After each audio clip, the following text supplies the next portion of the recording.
You've heard the name Baron Samedi. You've probably seen the skull face, the top hat, and maybe even a few of his signature moves in pop culture. He's the flamboyant, cigar-chomping showman of the graveyard, right? But what if I told you the true, raw power of voodoo, its deepest currents and most profound mysteries, often lie not with him, but with spirits who operate in the shadows. The ones whose names are only whispered in the most sacred of ceremonies. The ones who don't seek the spotlight. Today, we're going to step beyond the Baron's theatrical grin. We're going to meet the secret loi that even seasoned initiates approach with a healthy dose of reverence and sometimes a little fear. Get ready to dive deep into a world you never knew existed. Most documentaries, if they even touch on voodoo, tend to stop at the Gede party. Rum, cigars, dirty jokes, maybe a bit of dancing at a crossroads. It's colorful, it's memorable, and it certainly sells tickets. But both Haitian voodoo and its cousin Louisiana voodoo share a second, much quieter current, a whole pantheon of spirits who aren't interested in putting on a show for tourists or even casual observers. These Loa don't dance at public festivals. They slip through dreams, enforce justice under the cloak of night, or stir the riverbed with spells older than the very plantations that shape this land. You can ignore them, sure, and the temple drums might still pound, the altars might still gleam, but something will feel off, like a heartbeat skipping every third beat, leaving a hollow space. That skipped beat, that unseen current, that profound absence is precisely what we're chasing today. It's where the real magic, the real history, and the real power reside, far from the madding crowd. These are the spirits who hold the keys to deeper knowledge, asking for respect and understanding, not just a passing glance. Baron Samedi, with all his theatrical flair and boisterous laughter, definitely gets the spotlight. Yet, quietly working beside him, often overlooked, is his lesser-known brother, Gede Bábáco. While Baron might crack jokes at the funeral, Bábáco is the one who truly steers souls once the grave is sealed and the eulogies are done. There's no top hat glamour or purple silk for him. You'll find him in faded denim work clothes, practical and unassuming. His face chalked half white, like a moon split in two, a stark division between the world of the living and the realm of the departed. Devotees don't offer him champagne. They leave him small, humble cups of rum laced with strong black coffee, bitter, the way memory can often taste when you reflect on loss. While Baron might be entertaining the living, Bábáco is the quiet psychopomp, walking the recently dead through spiritual fields of razor grass, teaching them how not to look back, how to sever the ties that bind them to the earthly realm so they can move on without lingering regret.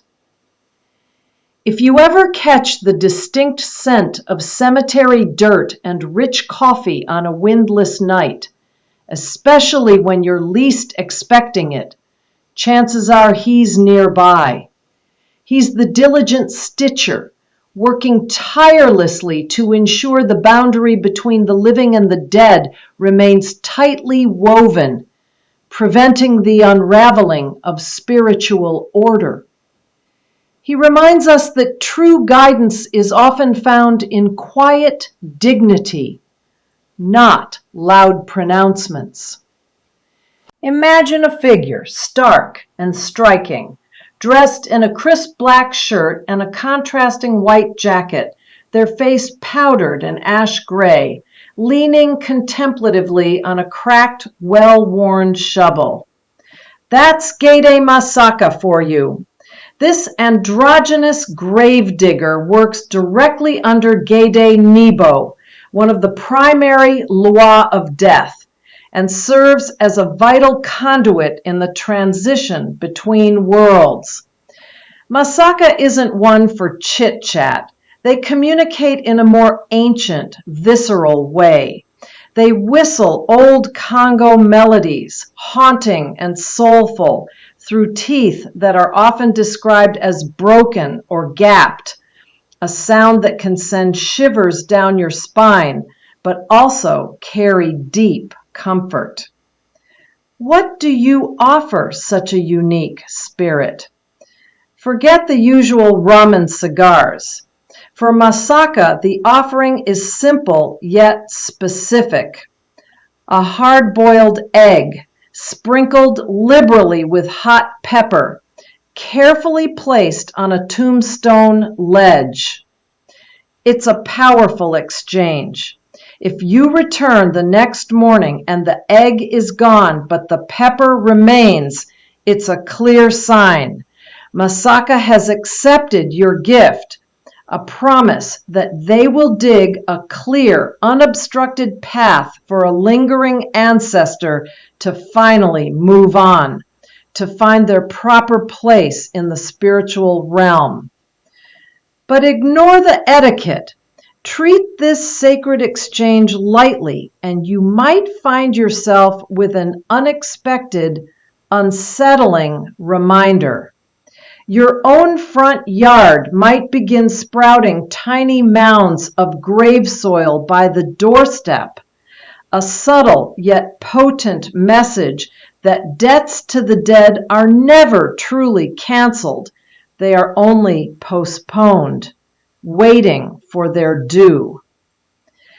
Masaka ensures the balance is kept, even if it means a gentle yet firm nudge. We all know people who drink to forget, right? Well, Guede Oussou is different. He drinks to remember, to sharpen the edges of connection, to blur the margins just enough to see what others miss.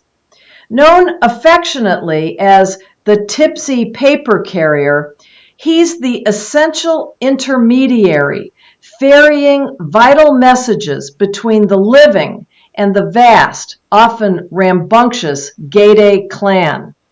But here's the catch. He only performs his duties after a generous pour of rum has done its work, loosening the veil between worlds.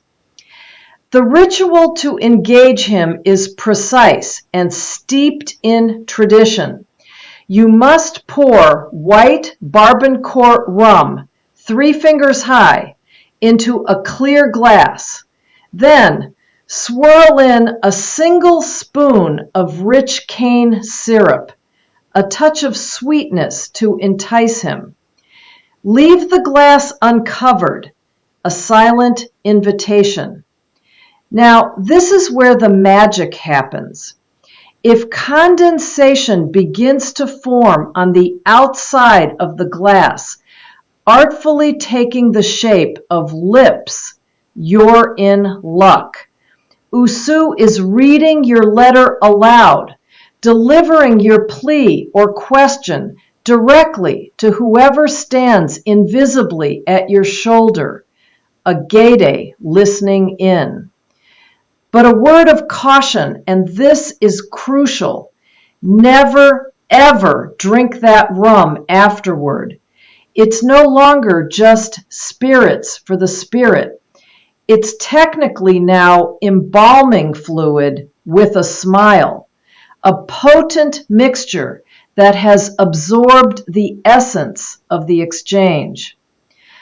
Oussou, in his perpetual state of liminality, reminds us that clarity can sometimes be found in the blur, and that the most important messages often arrive on a tipsy, winding path. While Azili Dantor, the fierce maternal fire of the Petwo nation, defends the oppressed with her unwavering strength, her son and protector, Jan Petwo, carries sparks that don't just defend, they scorch oppressors.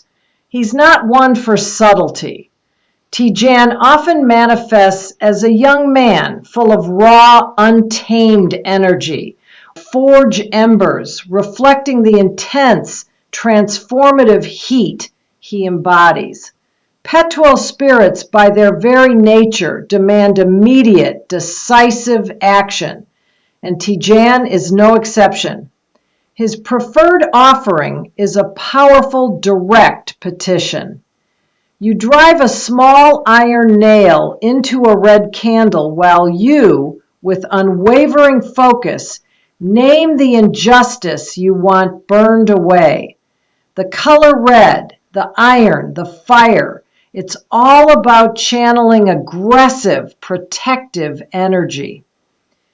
For optimal results, this potent ritual is traditionally performed on a Tuesday when the moon is waning. Why Tuesday?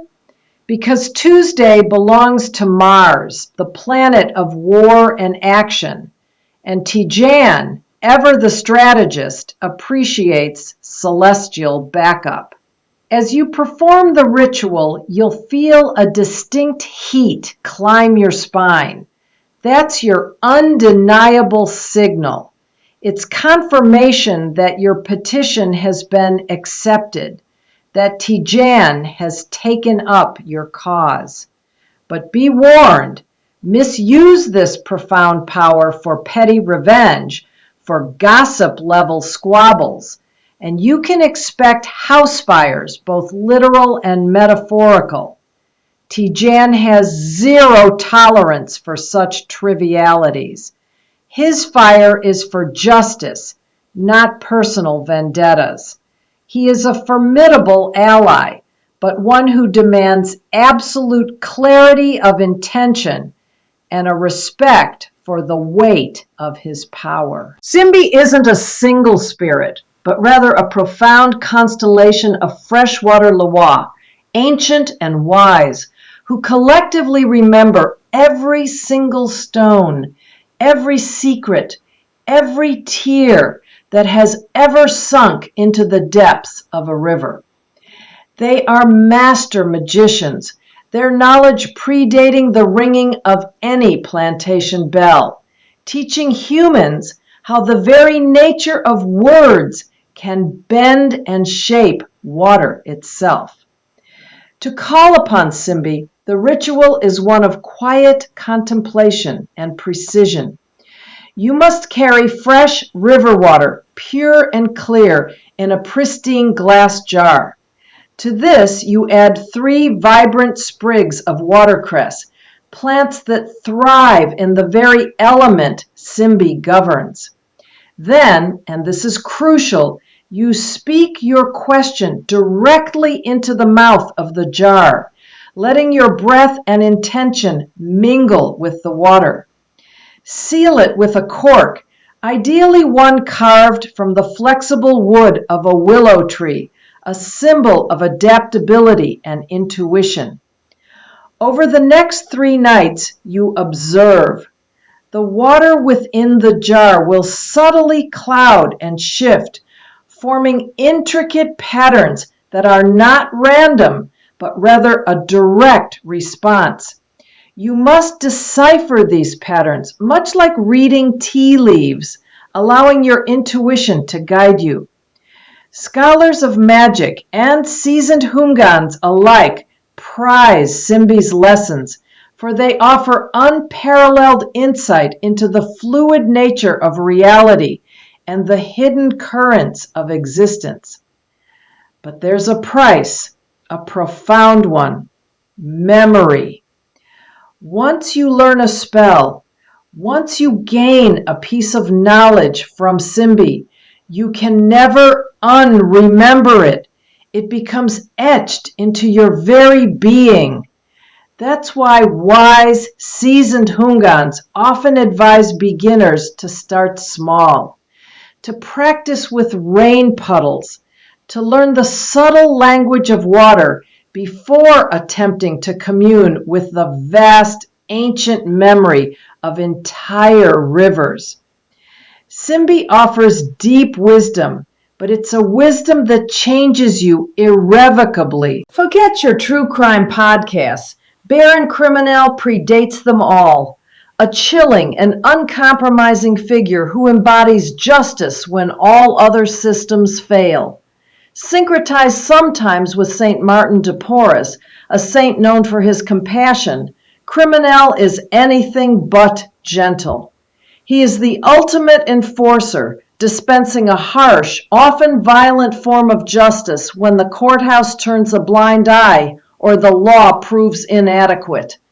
Imagine a figure, not in elegant attire, but in a blood-spattered lab coat, perhaps a relic of his first murderer archetype, his top hat tipped low, obscuring his gaze. Instead of Baron Samedi's cane, he carries a gleaming scalpel, a tool for precise, unyielding judgment. Criminel doesn't want your rum, your cigars, or your flattery. What he truly desires, what he demands, is your confession. The ritual to seek his judgment or his mercy is stark. You must right the wrong you committed or the wrong that was committed against you on a piece of plain brown paper. Then you drip candle wax to seal your signature, a binding agreement. At 3 a.m. in the dead of night, you take this paper to a crossroads and attempt to burn it. If the paper stubbornly refuses to ignite, it's a clear sign you're not ready to atone, or perhaps your intentions aren't pure enough. You must try again, night after night, for up to 7 nights. When, and only when, it finally ignites with an eerie green flame, Criminel has accepted your plea, acknowledging your atonement or your righteous indignation. But fail the ritual, refuse to confront your truth, and nightmares of endless, suffocating courtrooms will follow you. The spirit doesn't just judge, he prosecutes in your dreams, a relentless pursuit of spiritual reckoning. Baron Criminel reminds us that some debts can only be paid in truth, and some justice only found in the shadows. Mention Makaya in a Haitian courtyard and watch how conversation pauses. It's like someone just pulled the plug on the radio. A sudden, almost palpable silence descends. This isn't a single spirit you can easily categorize. Makaya is a complex, profound, secret society current, a powerful blend of ancient Congo traditions and resilient Haitian strands.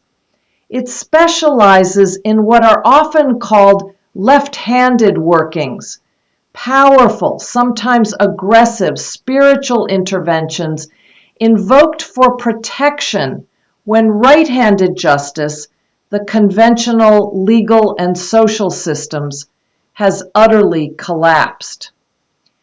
Outsiders, those who don't understand its intricate nuances, often label it as evil voodoo, a convenient way to dismiss what they fear. But insiders, those who live within its protective embrace, understand it as a profound necessity, a last resort when all other avenues have failed. You don't summon Makaya with a few Facebook candles or a casual Google search.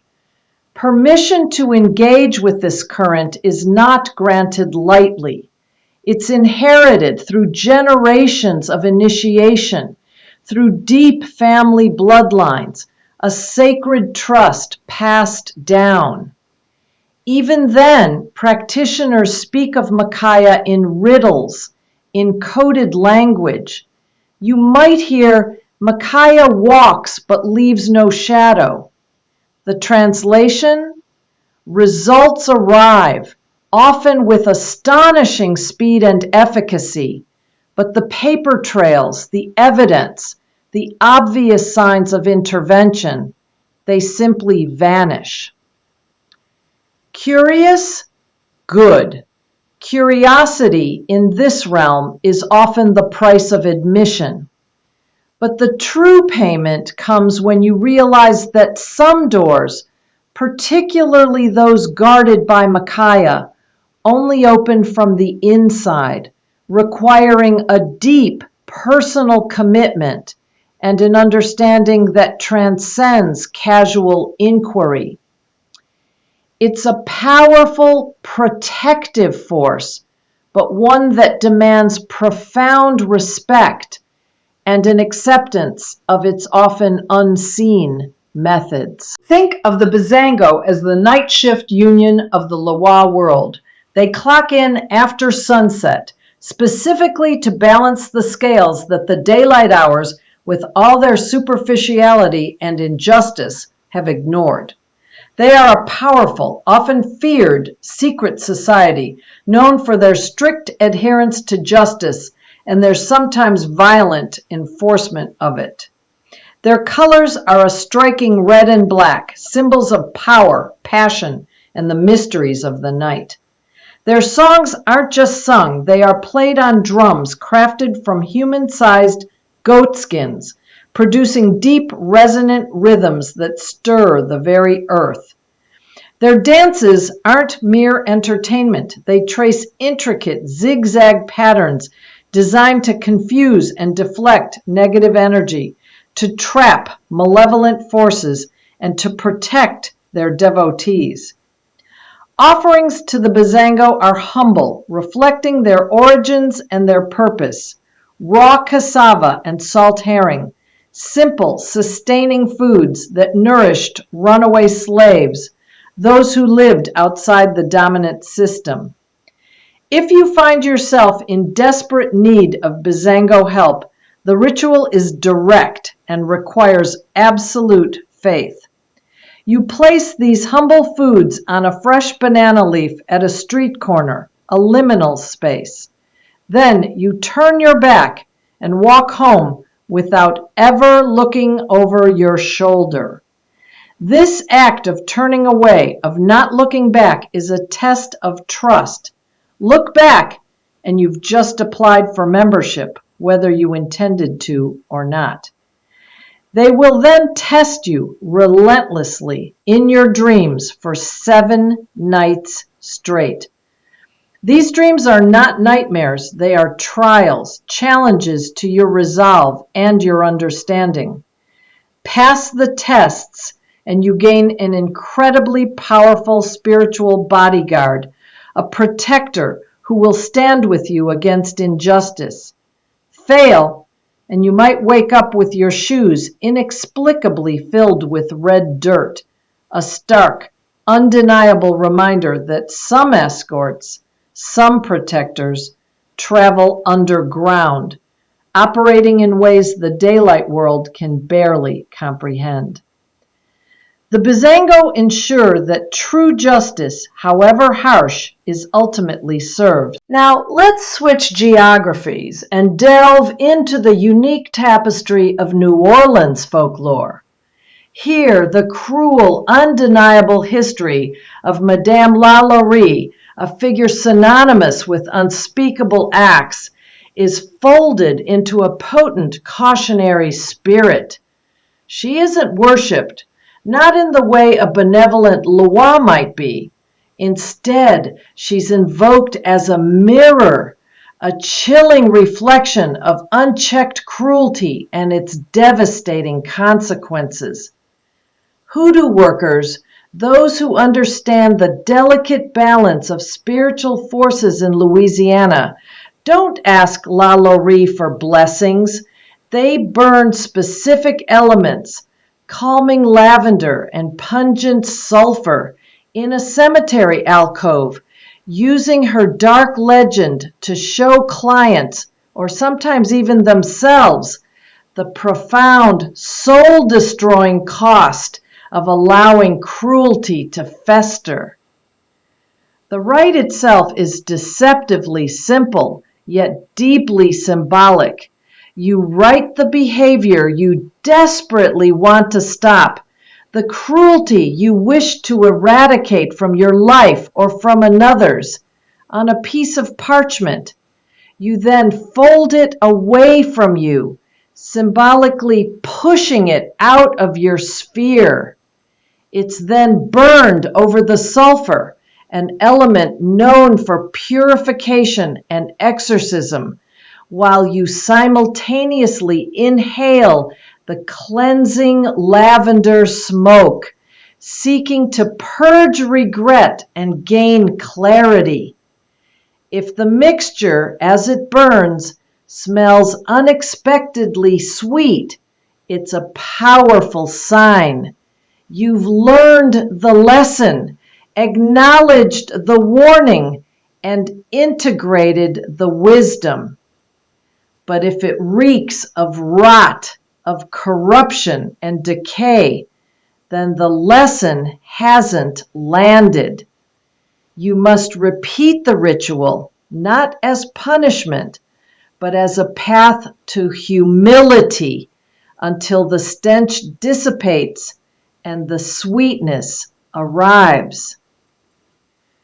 LaLaurie, in this context, serves as a stark, ever-present reminder that some spirits exist not as allies to be courted, but as profound, unforgettable warnings etched into the very fabric of New Orleans' spiritual landscape. Everyone, and I mean everyone, cites Marie Laveau for her legendary love spells and her undeniable power as the Voodoo Queen. But beyond the public adoration and the famed gris, her less-known spiritual court includes a host of local guardian spirits, quiet protectors who serve the specific needs of New Orleans. We're talking about figures like the nameless nurse, who watches over the sick and vulnerable, the Bayou bell ringer, who guides the lost through winding waterways, and the clockmaker of Rampart Street,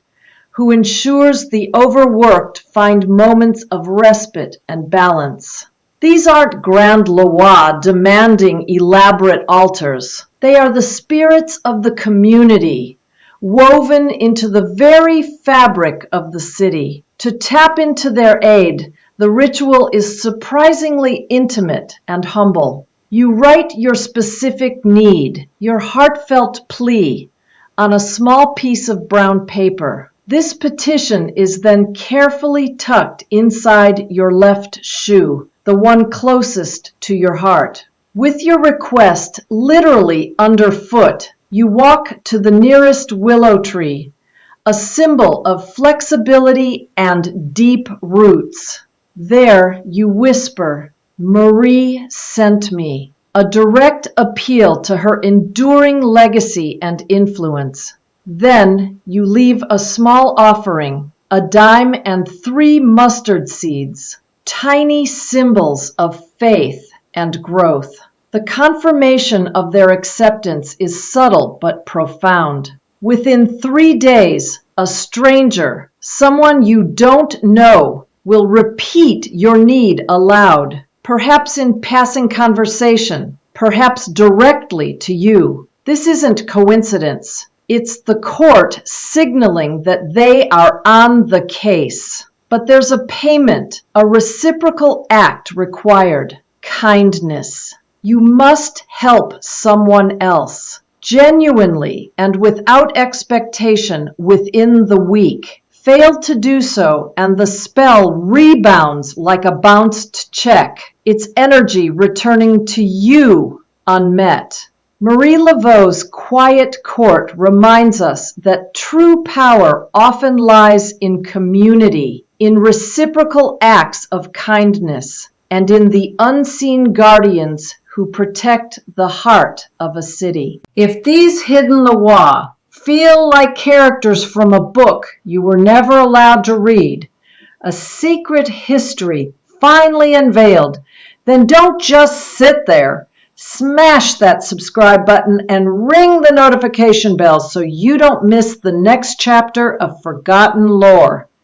And seriously, tell me in the comments below, which of these spirits startled you the most? Was it the enigmatic gravedigger Masaka with their ancient Congo melodies?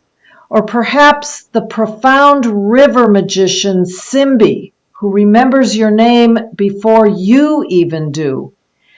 Your story, your insights, your questions. They might just help another viewer decode their own dream visitor or understand a subtle whisper from the unseen world.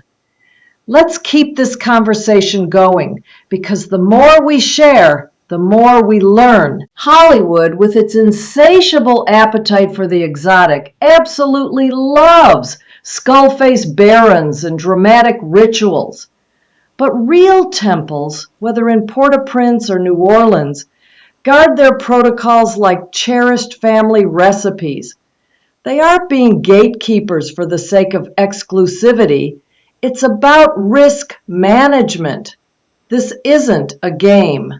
Mispronounce a name, offer the wrong libation, or worse, treat a sacred ritual like some kind of TikTok challenge for likes. And you're not just insulting centuries of tradition. You're inviting feedback loops, spiritual consequences that you absolutely cannot hashtag away. These are living, breathing spiritual forces, not props for entertainment. Respect, genuine, heartfelt respect, is always the first offering you should make. Patience, the willingness to wait, to observe, to learn on their terms, is the second. Master those two fundamental principles, and the spirits, in their own time and at their own pace, will begin to reveal themselves. They won't conform to your schedule or your expectations. They demand humility and a recognition of their profound agency. To approach them otherwise is not just foolish, it's dangerous, because the unseen world has its own rules, and they are not to be trifled with. We began our journey with Baron Samedi's iconic grin, a familiar face in the Voodoo pantheon. But from there, we slipped past him, venturing into the quieter, more profound alleyways and hidden currents of this rich spiritual tradition. We met Gede Bábáco, who quietly counts and guides souls after the final breath. We encountered Masaka, the androgynous gravedigger, shoveling earth and orchestrating ancestral passage.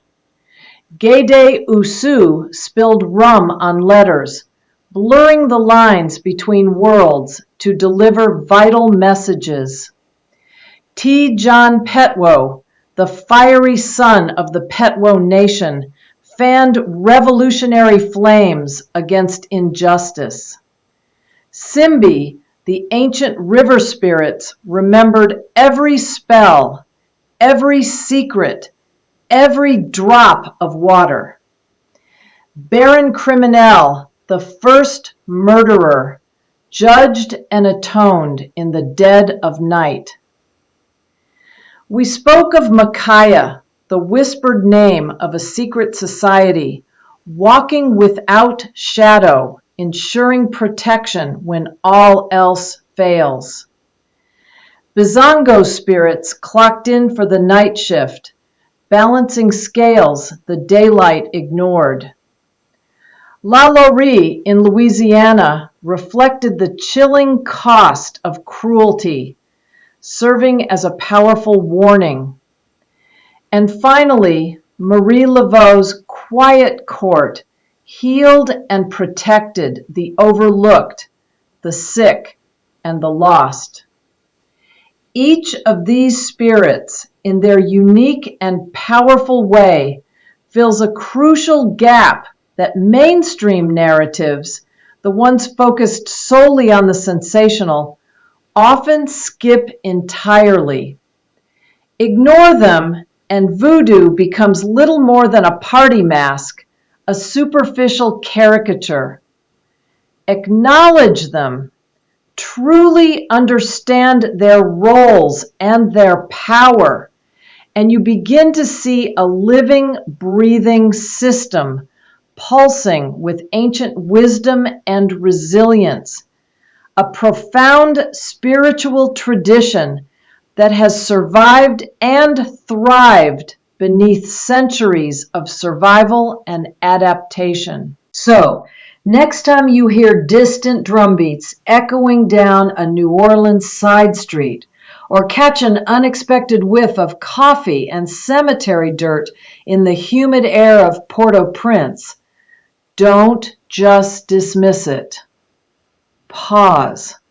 Take a moment, because the secret Loa, the ones we've just spent time with, are doing what they've always done, working the night shift of human experience, guiding, protecting, judging, and remembering. Which of tonight's stories will keep you awake, not with fear, but with thoughtful contemplation? Will it be the gravedigger who whistles ancient melodies through broken teeth? Or the river spirit who somehow remembers your name before you even do? Tell me in the comments below. Share your thoughts, your experiences, your own whispers from the unseen world. And don't forget to subscribe for more forgotten lore, because there's so much more to uncover. Remember this always. Respect costs nothing until you forget to pay it. And in the world of the Loa, that's a debt you truly don't want to owe.